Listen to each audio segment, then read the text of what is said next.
Welcome back. રાજ્યસભાના સાંસદનો સનસનીખેજ ખુલાસો। રાજકોટમાં સરકારી અધિકારીએ તોડ કર્યાનો આરોપ કરવામાં આવ્યો છે, ત્યારે રામભાઈ મોકરિયાએ લેટર પેડ પર કર્યો ખુલાસો। 25,000નો તોડ કર્યાનો મોકરિયાનો આરોપ, તો સાંસદે તોડ કરનાર પાસેથી રકમ પરત અપાવી છે। તોલમાપ ખાતાના અધિકારીએ લાંચ માંગી હતી, તો વેપારીએ મોકરિયાને કરી હતી રજૂઆત, અને આ અંગે રજૂઆત પણ કરવામાં આવી છે। હેરાનગતિ છે, મુશ્કેલી છે, જરા તમે મને મદદ કરો। એટલે ભાઈને મેં કીધું કે તમારી યારે જે કોઈ છે અધિકારી એને ફોન આપો। એટલે એને મેં કીધું કે ભાઈ આ ભાઈનો જે કંઈ કાયદેસરનો દંડ થતો હોય એ તમે દંડ લઈ લ્યો, બાકી એને હેરાન ન કરતા।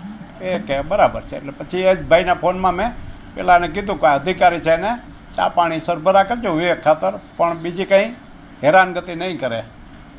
એ પછી 10 મિનિટ પછી એ વેપારીનો મને ફોન આવ્યો કે ભાઈ આ ભાઈએ મારું કામ પતાવી દીધું, 12,000 રૂપિયા મારો દંડ કર્યો અને કામ પતી ગયું। કે બીજું કંઈ લીધું તો કે આ 25,000 લઈ ગયા છે મારી પાસેથી।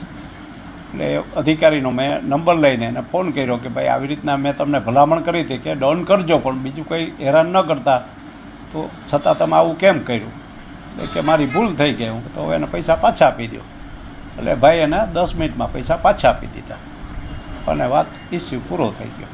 મારે તો આપના માધ્યમથી, મીડિયાના માધ્યમથી કહેવાનું છે કે રાજકોટ ખાતે અથવા ક્યાંય કોઈ સરકારી અધિકારી કચેરીમાં કોઈ ખોટી હેરાનગતિ અથવા કામ ટળે ચડાવે અને તમારી પાસે કોઈ રિશ્વત માગે, તો એના માટે એની ફરિયાદ કરો એસીબીમાં, અથવા તો અમારી પાસે કોઈ રજૂઆત આવશે તો અમે એનું સોલ્યુશન કાઢશું।